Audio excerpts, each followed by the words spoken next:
Hi, എല്ലാവർക്കും spoken English ക്ലാസ്സിലേക്ക് സ്വാഗതം. നമ്മൾ മലയാളത്തിൽ ഞാൻ എഴുതാറുണ്ട്, അവൻ എഴുതാറുണ്ട് എന്നൊക്കെ പറയുന്നത് ഇംഗ്ലീഷിൽ എങ്ങനെയാ പറയുന്നത് അത് നമ്മൾ കാണുകയുണ്ടായി. സബ്ജക്റ്റിന്റെ കൂടെ പ്രസന്റ് ഫോം, ഈ രണ്ടാമത്തെ 4 ഫോംസിൽ രണ്ടാമത്തെ ഫോം വെച്ചാണ് ഉണ്ടാക്കുന്നത്. അതൊക്കെ നമ്മൾ കണ്ടു, ചോദ്യം ഉണ്ടാക്കുന്ന രീതി കണ്ടു.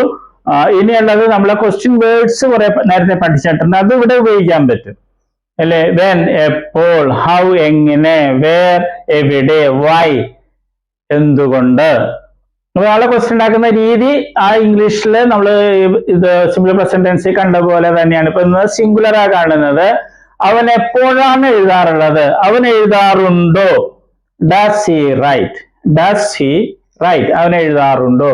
ഇനി അതിന്റെ കൂടെ വെൻ വെച്ചാല് അവൻ എപ്പോഴാണ് എഴുതാറുള്ളത്?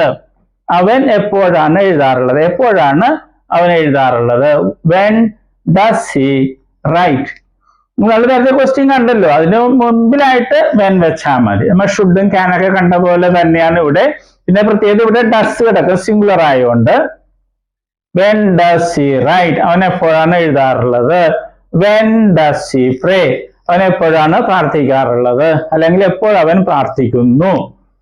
എപ്പോഴവൻ എഴുതുന്നു? അങ്ങനെ ചോദിക്കാലോ, ഒരർത്ഥം തന്നെയാ.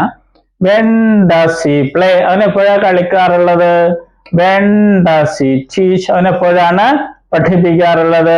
When does he sing? അവൻ എപ്പോഴാണ് പാടാറുള്ളത്? എപ്പോഴാണ് അവൻ പാടാറുള്ളത്? അതുപോലെ ഹൗ ഡസ് ഹി റൈറ്റ്? അവൻ എങ്ങനെയാണ് എഴുതാറുള്ളത്? അവൻ എങ്ങനെ എഴുതുന്നു? How does he write? അവൻ എങ്ങനെയാണ് എഴുതാറുള്ളത്? How does he write? ഒരർത്ഥം തന്നെയാണ് കേട്ടോ, മലയാളത്തിൽ ആ അർത്ഥം പിടികിട്ടണേ. How does he? അവൻ എങ്ങനെ എഴുതാറുള്ളത്? How does he pray? അവൻ എങ്ങനെയാ പ്രാർത്ഥിക്കാറുള്ളത്? How does he play? അവൻ എങ്ങനെയാ കളിക്കാറുള്ളത്? How does he teach? അവൻ എങ്ങനെയാണ് പഠിപ്പിക്കാറുള്ളത്? How does he sing? അവൻ എങ്ങനെയാണ് പാടാറുള്ളത്? അല്ലെ വേർ വെച്ച് where does he write? Where does he write? അവൻ എവിടെയാണ് എഴുതാറുള്ളത്? Where does he write? അവൻ എവിടെയാണ് എഴുതാറുള്ളത്? അവൻ എവിടെയാ പോകാറുള്ളത്? Where does he go? Where does he go? അതുപോലെ വേർ ഡസ് ഹി പ്രേ? അവൻ എവിടെയാ പ്രാർത്ഥിക്കാറുള്ളത്? സാധാരണ ചെയ്യുന്നതല്ലേ, അവൻ എവിടെയാ പ്രാർത്ഥിക്കാറുള്ളത്? Where does he pray? അവൻ പ്രാർത്ഥിക്കാറുണ്ടോ? Does he pray? അവൻ പ്രാർത്ഥിക്കാറുണ്ടോ? Does he pray? അവൻ എവിടെയാണ് പ്രാർത്ഥിക്കാറുള്ളത്? Where does he pray? Where does he pray? Where does he play? അവൻ എവിടെയാ കളിക്കാറുള്ളത്? Where does he teach? അവൻ എവിടെയാണ് പഠിപ്പിക്കാറുള്ളത്? Where does he sing? അവൻ എവിടെയാണ് പാടാറുള്ളത്? ഇനി വൈ? അവൻ എന്തുകൊണ്ടാണ് എഴുതുന്നത്? Why does he write? അവൻ എന്തുകൊണ്ടാണ് എഴുതുന്നത്? അവൻ എന്തുകൊണ്ടാണ് എഴുതാറുള്ളത് അല്ലെ? കാരണം ചോദിക്കുകയാണ് അല്ലെ. Why does he write? Why does he pray? എന്തുകൊണ്ടാണ് അവൻ പ്രാർത്ഥിക്കുന്നത്? Why does he pray? എന്തുകൊണ്ടാണ് അവൻ പ്രാർത്ഥിക്കുന്നത്? കാരണം ചോദിക്കാണ്. Why does he play? എന്തുകൊണ്ടാണ് അവൻ കളിക്കുന്നത്? അല്ലെ എന്തിനാണ് അവൻ കളിക്കുന്നത്? അങ്ങനെയൊക്കെ ചോദിക്കാം മലയാളത്തില്. അർത്ഥം മനസ്സിലാക്കിയിരിക്കണം. Why does he teach? എന്തുകൊണ്ടാണ് അവൻ പഠിപ്പിക്കുന്നത്? എന്തുകൊണ്ടാണ് അവൻ പഠിപ്പിക്കുന്നത്? Why does he sing? എന്തുകൊണ്ടാണ് അവൻ പാടുന്നത്? അതുപോലെ തന്നെ ഷീ അല്ലെ, ഇത് സിംഗുലർ ആയതുകൊണ്ടാണ് നമ്മൾ ഡസ് വഹിക്കുന്നത്. നമ്മൾ നേരത്തെ ക്ലാസ്സുകളിൽ കണ്ടതാണ്. ഷീ സിംഗുലർ അല്ലെ. When does she write? അവൾ എപ്പോഴാണ് എഴുതാറുള്ളത്? ഇതുപോലെ തന്നെ when does she write? When does she write? When does she pray? അവൾ എപ്പോഴാണ് പ്രാർത്ഥിക്കാറുള്ളത്? When does she play? അവൾ എപ്പോഴാണ് കളിക്കാറുള്ളത്? When does she teach? അവൾ എപ്പോഴാണ് പഠിപ്പിക്കാറുള്ളത്? When does she sing? അവൾ എപ്പോഴാണ് പാടാറുള്ളത്? How does she write? അവൾ എങ്ങനെയാണ് എഴുതാറുള്ളത്? How does she pray? അവൾ എങ്ങനെയാണ് പ്രാർത്ഥിക്കാറുള്ളത്? എങ്ങനെയാണ് അവൾ പ്രാർത്ഥിക്കാറുള്ളത്? നമുക്ക് അങ്ങോട്ടും ഇങ്ങോട്ടൊക്കെ തിരിക്കാം. എങ്ങനെയാണ് അവൾ പ്രാർത്ഥിക്കാറുള്ളത്? അല്ലെങ്കിൽ അവൾ എങ്ങനെയാണ് പ്രാർത്ഥിക്കാറുള്ളത്? നമുക്ക് അങ്ങനെ മലയാളത്തിൽ പറയാം, പക്ഷെ ഇംഗ്ലീഷിൽ പറ്റത്തില്ല. ഇതുപോലെ തന്നെ പറയണേ. How does she play? അവൾ എങ്ങനെയാണ് കളിക്കാറുള്ളത്? How does she teach? അവൾ എങ്ങനെയാണ് പഠിപ്പിക്കാറുള്ളത്? How does she sing? അവൾ എങ്ങനെയാണ് പാടാറുള്ളത്? അതുപോലെ ഇതെല്ലാം പറയാൻ പറ്റും. വേർ എവിടെ? Where does she right?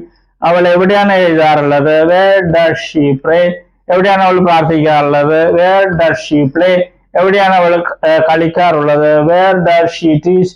എവിടെയാണ് അവൾ പഠിപ്പിക്കാറുള്ളത്? Where does she sing? എവിടെയാണ് അവൾ പാടാറുള്ളത്? പിന്നെ വൈ, കാരണം Y does she write? Why does she write? എന്തുകൊണ്ടാണ് അവൾ എഴുതുന്നത്? അല്ലെങ്കിൽ എന്തുകൊണ്ടാണ് അവൾ എഴുതാറുള്ളത്?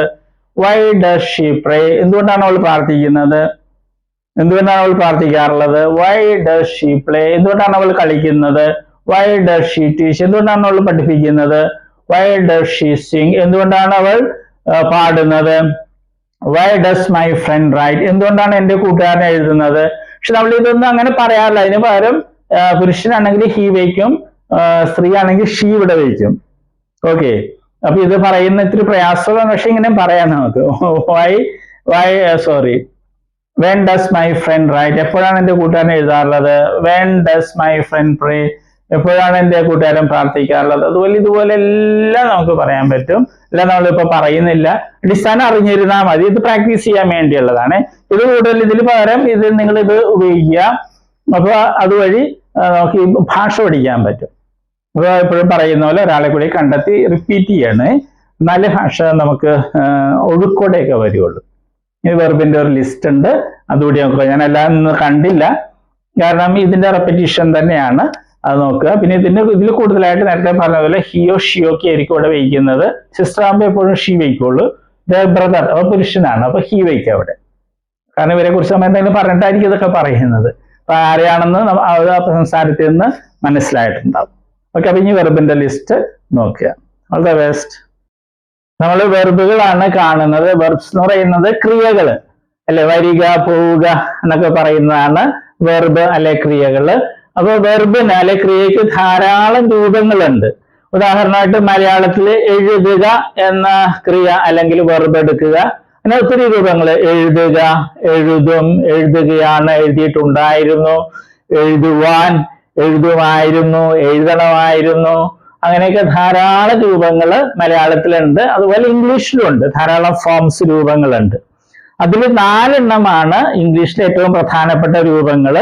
അതേതൊക്കെയാണ്? ഫോം എന്ന് വെച്ചാൽ രൂപം. Base form, present form, past form, past participle form. ഈ 4 രൂപങ്ങളാണ് ഏറ്റവും പ്രധാനപ്പെട്ടത്. കാരണം ഇംഗ്ലീഷില് എല്ലാ ടെൻസ് എന്ന് പറയുന്നത് അത് മറ്റൊക്കെ ഉണ്ടാക്കുന്നത് ഈ 4 എണ്ണത്തില് ഏതെങ്കിലുമൊക്കെ ഉപയോഗിച്ചാണ് ടെൻസും മറ്റും ഉണ്ടാക്കുന്നത്. അപ്പൊ ഈ 4 എണ്ണം അറിഞ്ഞിരിക്കണം, എങ്കിലേ ഇംഗ്ലീഷ് സംസാരിക്കാനും എഴുതാനൊക്കെ സാധിക്കുകയുള്ളൂ. ഉദാഹരണമായിട്ട് നമ്മൾ ബേസ് ഫോം അല്ലെ, ഉദാഹരണമായിട്ട് റൈറ്റ് എന്ന വെർബ് എടുക്കുന്നു. അതിന്റെ അർത്ഥം എന്താണ്? എഴുതുക. പ്രസന്റ് ഫോമില് റൈറ്റ് ഉണ്ട്, റൈറ്റ്സും ഉണ്ട്. ഇത് പ്ലൂറലാണ്, ഇത് സിംഗുലർ ആണ്.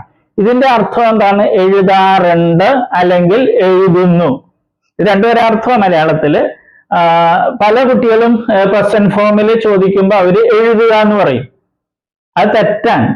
ഈ പ്രസന്റ് ഫോമില് റൈറ്റിന്റെ അർത്ഥം എഴുതാറുണ്ട് എന്നുള്ളതാണ്. എഴുതുക എന്നുള്ളത് ബേസ് ഫോമാ. ഇത് ഒത്തിരി പേര് തെറ്റായിട്ട് സ്കൂളിൽ പഠിച്ചിട്ടുണ്ട്. പാസ്റ്റ് ഫോമില് അതിന്റെ അർത്ഥം എന്താണ്? വാക്ക് എന്താണ്? റോട്ട്. അതിന്റെ അർത്ഥം എഴുതി എന്നുള്ളതാണ്. പിന്നെ പാസ്റ്റ് പാർട്ടിസിപ്പിൾ ഫോം ഉണ്ട്, അതിന്റെ റൈറ്റിൻ്റെത് റിട്ടൺ എന്നുള്ളതാണ് ആ ഫോം. അതിന് പല അർത്ഥങ്ങളുണ്ട്, മാറി മാറി വരും. പിന്നെ ഒരു കാര്യം നമ്മൾ അറിഞ്ഞിരിക്കുക, ഈ ബേസ് ഫോമും പ്രസന്റ് ഫോം പ്ലൂറലും, ബേസ് ഫോമും പ്രസന്റ് ഫോം പ്ലൂറലും ഇംഗ്ലീഷ് ഭാഷയിലെ വെർബുകൾക്ക് ഒരെണ്ണത്തിനൊഴികെ, ബി എന്ന വെർബിനൊഴികെ ബാക്കി എല്ലാ വെർബുകൾക്കും ഒരേപോലെയാണ്. സ്പെല്ലിങ്ങും ഉച്ചാരണമൊക്കെ ഒരേപോലെ തന്നെയാണ്. ഏത്? ബേസ് ഫോമും പ്രസന്റ് ഫോം പ്ലൂറലും. അർത്ഥം വ്യത്യാസമുണ്ട്. ബേസ് ഫോമിൽ എഴുതുക എന്നുള്ളതാണ് റൈറ്റ് എന്ന് പറയുമ്പോൾ, പ്രസന്റ് ഫോമിൽ റൈറ്റ് എന്ന് പറയുമ്പോൾ എഴുതാറുണ്ട് എന്നുള്ളതാണ്. ഇംഗ്ലീഷ് ഭാഷയിൽ 1,70,70,000-ലധികം വെർബുകൾ, ക്രിയകളുണ്ട്. അപ്പൊ അതില് ഈ വെർബ് ഒഴിച്ച്, ബി എന്നൊരു വെർബ് ഉണ്ട് ഇംഗ്ലീഷില്, അത് ഒഴിച്ച് ബാക്കി എല്ലാ വെർബുകളുടെയും ബേസ് ഫോമും പ്രസന്റ് ഫോം പ്ലൂറലും ഒരേപോലെ, ഒരേ സ്പെല്ലിംഗ്, ഒരേ ഉച്ചാരണം. ഓക്കെ, അതുകൊണ്ട് നമ്മൾ ഇത് പ്രത്യേകിച്ച് പഠിക്കില്ല. നമ്മൾ ഇത് 3ആണ് പഠിക്കുന്നത്. അത് നമ്മൾ സ്കൂളിൽ പഠിച്ചിട്ടുണ്ട് അല്ലെ. Come, came, come, go, went, gone, അത് തന്നെ സാധനം. പിന്നെ നേരെ ഒരു കാര്യവും കൂടി, ഇംഗ്ലീഷിൽ നേരത്തെ പറഞ്ഞു 1,70,000-ൽ വെർബ്സ് ഉണ്ട്. അതിൽ ഭൂരിഭാഗം വെർബുകളുടെയും ഈ പാസ്റ്റ് ഫോമും പാസ്റ്റ് പാർട്ടിസിപ്പിൾ ഫോമും ഉണ്ടാക്കുന്നത് ഈ പ്രസന്റ് ഫോമിന്റെ കൂടെ ഡി അല്ലെങ്കിൽ ഇ ഡി എന്ന് കൂട്ടിച്ചേർത്താണ്. ഒരിക്കൽ കൂടി പറയട്ടെ, ഇംഗ്ലീഷ് ഭാഷയിലെ ഒട്ടുമിക്ക വെർബുകളുടെയും പാസ്റ്റ് ഫോമും പാസ്റ്റ് പാർട്ടിസിപ്പിൾ ഫോമും ഉണ്ടാക്കുന്നത് ഡി അല്ലെങ്കിൽ ഇ ഡി എന്ന് പ്രസന്റ് ഫോമിന്റെ ഈ പ്ലൂറലിനോടുകൂടെ കൂട്ടിച്ചേർത്താണ്. അല്ലാതെ കുറെ വേർബ്സ് ഉണ്ട്. അപ്പൊ പക്ഷെ അതാണ് നമുക്ക് ഒത്തിരി ഉപയോഗിക്കുന്നത്. അതിലൊരു ഒരെണ്ണമാണ് ഇത്, റൈറ്റ്, റോട്ട്, റിട്ടൺ. ഇത് മൂന്ന് രീതിയാണ്. റൈറ്റ്, ഇത് വേറെ രീതി, റോട്ട്, ഇത് റിട്ടൺ. ഓക്കെ, അപ്പൊ നമ്മളിത് മൂന്നും പഠിക്കുള്ളൂ. നേരത്തെ പറഞ്ഞതുപോലെ ഇത് പ്രത്യേകിച്ച് പഠിക്കേണ്ട കാര്യമില്ല, ബേസ് അർത്ഥം അറിഞ്ഞിരുന്നാൽ മതി. ഓക്കെ, ഇപ്പൊ കമ്മിന്റെ അർത്ഥം എന്ന് പറഞ്ഞാൽ വരിക. ബേസ് ഫോമിൽ കം എന്ന് പറഞ്ഞാൽ വരിക എന്നായിരിക്കും. പ്രസന്റ് ഫോമിൽ വരാറുണ്ട് എന്നായിരിക്കും അതിന്റെ അർത്ഥം. ഉച്ചാരണവും സ്പെല്ലിങ്ങും ഒന്ന് തന്നെയായിരിക്കും. അപ്പൊ നമ്മളിത് മൂന്ന് സ്കൂളിൽ നമ്മൾ പഠിച്ചിട്ടുണ്ട്. അത് ശരിയായിട്ടൊന്ന് മനസ്സിലാക്കണമെന്നേ ഉള്ളൂ. നമ്മളൊരു 16 ലിസ്റ്റ് വെർബുകൾ ഉണ്ടാക്കിയിട്ടുണ്ട്. ഏറ്റവും കൂടുതൽ ഉപയോഗിക്കുന്ന വെർബ്സ് ആണ് ഇടിയും ചേർത്തതും ഉണ്ട്. പിന്നെ ഈ പ്രത്യേകതയുള്ള വെർബ്സും ഉണ്ട്. അത് നമ്മൾ പഠിക്കണം. വെർബുകളുടെ ലിസ്റ്റിലെ 10ാമത്തെ ലിസ്റ്റ് ആണ് നമ്മൾ ഇന്ന് കാണുന്നത്. വെർബുകളിലെ ഏറ്റവും പ്രധാനപ്പെട്ട 4 ഫോംസ് ആണ് ഇംഗ്ലീഷില്: base form, present form, past form, past participle form. പക്ഷെ നമ്മൾ പഠിക്കുമ്പോൾ 3 പഠിക്കുകയുള്ളൂ: പ്രസന്റ് ഫോമും പാസ്റ്റ് ഫോമും പാസ്റ്റ് പാർട്ടിസിപ്പിൾ ഫോമും. കാരണം ബേസ് ഫോമും പ്രസന്റ് ഫോം പ്ലൂരലും ഒരേപോലെയാണ് ഇരിക്കുന്നത്. സ്പെല്ലിങ്ങും ഉച്ചാരണവും അർത്ഥം വ്യത്യാസമുണ്ട്. പിന്നെ മറ്റൊന്ന്, പ്രസന്റ് ഫോമില് പ്ലൂറലും ഉണ്ട്, സിംഗുലറും ഉണ്ട്. അപ്പൊ ആദ്യം എഴുതിയിട്ടുള്ളത് പ്ലൂറലാണ്, സിംഗുലർ ആണ് രണ്ടാമത്. സാറിന് എസ് ഉണ്ടാവും, അല്ലെങ്കിൽ IES എന്നൊക്കെ ഉണ്ടാവും. ഓക്കെ, നമുക്ക് തുടങ്ങാം. Present form, past form, past participle form. Run, ran, run. Come, came, come. Become, became, become. Overcome, overcame, overcome. ഇതിന്റെ പ്രത്യേകത എന്താണ്? ഇവയുടെ പാസ്റ്റ് ഫോമും പാസ്റ്റ് പാർട്ടിസിപ്പിൾ ഫോമും ഡി എന്നോ ഇ ഡി എന്നോ കൂട്ടിച്ചേർത്തല്ല ഉണ്ടാക്കിയിട്ടുള്ളത്. വ്യത്യാസമുണ്ട്, അത് പ്രത്യേകം ശ്രദ്ധിക്കുക.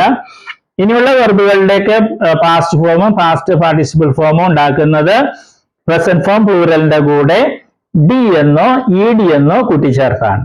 Okay, we shall start. Amuse, amused, amused.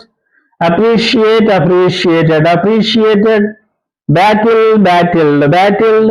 Choke, choked, choked. Concentrate, concentrated, concentrated. Disappear, disappeared, disappeared. Educate, educated, educated. Empty, emptied, emptied. Exist, existed, existed. Learn, learned, learned. Form, formed, formed. Guide, guided, guided. Grab, grabbed, grabbed. Grin, grinned, grinned. Divide, divided, divided. Enter, entered, entered. Lick, licked, licked. Miss, missed, missed. Mix, mixed, mixed. Peel, peeled, peeled. Listen, listened, listened. Name, named, named. Separate, separated, separated. Serve, served, served. Water, watered, watered. ഈ വെർബുകളെല്ലാം ഇംഗ്ലീഷിൽ ഏറ്റവും കൂടുതൽ ഉപയോഗിക്കുന്ന വെർബുകളുടെ ലിസ്റ്റിൽപ്പെട്ടതാണ്.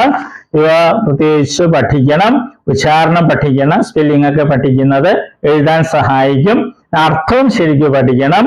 പിന്നെ ചില വെർബുകൾക്ക് പ്രത്യേകതകളൊക്കെ ശ്രദ്ധിക്കണം. Singular ആകുമ്പോൾ ചിലപ്പോ IES എന്നൊക്കെ കൂടി ചേർത്തിട്ടുണ്ടാവും, അത് പ്രത്യേകം ശ്രദ്ധിക്കുക.